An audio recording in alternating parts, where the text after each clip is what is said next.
Hi everyone, welcome back to my garden. Today I'm going to be sharing with you guys two new finds that I purchased for my garden. They're these beautiful aloe veras. Well, they're not aloe veras, but they're aloes.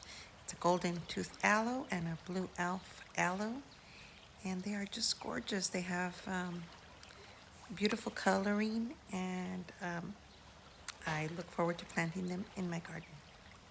As you can see, this beautiful gold tooth aloe is like a lemon yellow with green streaks. It does have tons of babies, which is very nice. When you can get a plant like this that has extra babies, that means you're going to have more options, more plants to put in your garden. But for now, I'm going to go ahead and leave them with the mama so that they get a little bit bigger. So before you actually separate the babies, you want to get them hardened, kind of used to the area, because they've been in a pot. A lot of these plants are root bound, and yeah, you want to give them a chance to acclimate to the area. And as you can see, I went ahead and planted this beautiful gold tooth aloe in front of my Aloe Cameronia.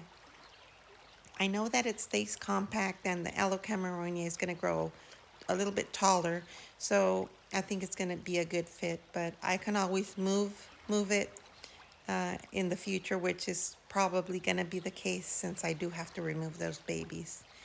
But as you can see, my Cameronia is so beautifully stressed. I cut off the roots and stuck it in the ground again because it was very leggy, and that's what made it stressed. Here you're seeing the rest of my garden. I took some time and cleaned out the leaves and kind of just tended to it, checked it for pests, and the pre-spring maintenance that has to go on when you're preparing. And here you see my beautiful Kalanchoe Lucier. It's got tons of babies, and yeah, as you can see, um, my coral aloe is humongous, and she's kind of stretching to one side. I believe she needs a little bit more light, so I'm going to be moving her. And here, basically, as you can see, I have most of my aloes on this end because this is the area that gets sunlight, like bright sun in the morning, and when it's hot, I'm already thinking about summer heat. And I put all my echeverias in the middle section of my garden bed because I know that that area is more shaded and it keeps cooler. And yeah, I've had this garden for several years now, so I know the sun patterns, and that's what's very important about really keeping these plants going season after season. As you can see, my Belen has a baby, and it's doing so good. First baby she's ever had. She was one of my original Echeverias like almost 4 years ago, so doing great. My red ruffled Echeveria. This is one of the mamas that I beheaded.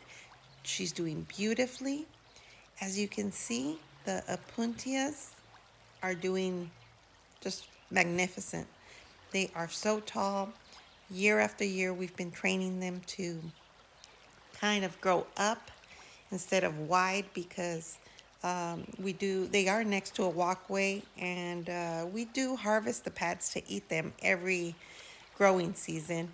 And we're going to have to kind of cut off from the top a little bit more this year because they're getting too tall. But as you can see, they grow very thick from the bottom to support that weight. And here's some new growth. I'm very happy. I can see the first new pads emerging here, which means that the growing season and the dormancy for these Apuntias is ending. And from this point on, they are going to start thriving and just giving off tons of little pads. This is the Rita Apuntia, and it went through a rough time, but it's doing a lot better, and it has shown a lot of growth, but it grows very slow. This one here is the Mertillo cactus, which is a crested cactus, and This one has been with me several years, and for a while there it was very stunted. I moved it from the ground to a pot, to a pot, to the ground, and just moved it from area to area, trying to get it to grow. And I finally put it in a pot again because I was scared that it was going to rot um, in the ground because we were having an issue with irrigation from next door. But now it looks like if it started to thrive, as you can see, all this blue area is the growth area, and it just looks beautiful. It is just a beautiful, magnificent cactus, and this is a rare one to find. I actually ordered this one online, and I really want to keep it, but my garden has blessed me with another crested Mertillo cactus, which you're seeing here, and I can see that one of the columns is turning into a crest, which is, oh my goodness, so exciting.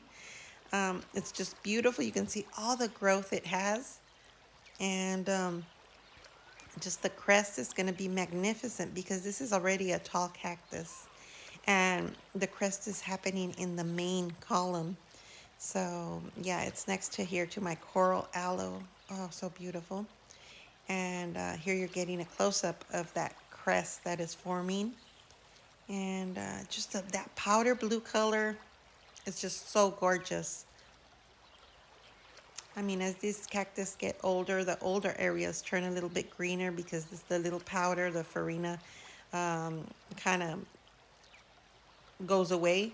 But as you can see here, I have sprinkles of this blue colored through my garden through different plants. This agave is just gorgeous. She's a mama that was root bound. I have a video years back, and she's doing so beautifully, and she has one baby that has shown a lot of growth this year. And my daughter has another baby that's also very, very big, which I'm very happy about. Let me see. Here we have the copper spoons. The copper spoons, it looks like if it's showed some growth. I trimmed it last year, kind of cut the tips off to encourage it to kind of bush out a little bit, and it worked. You're seeing here the baby, and you're seeing another Mertillo cactus that I have here next to the frog, and it is also showing a lot of growth. So here I'm going to leave you with some information on the gold-tooth aloe. Again, thank you so much for watching. Thank you for subscribing. Welcome to all the new subscribers. I wish you health and happiness wherever you may be.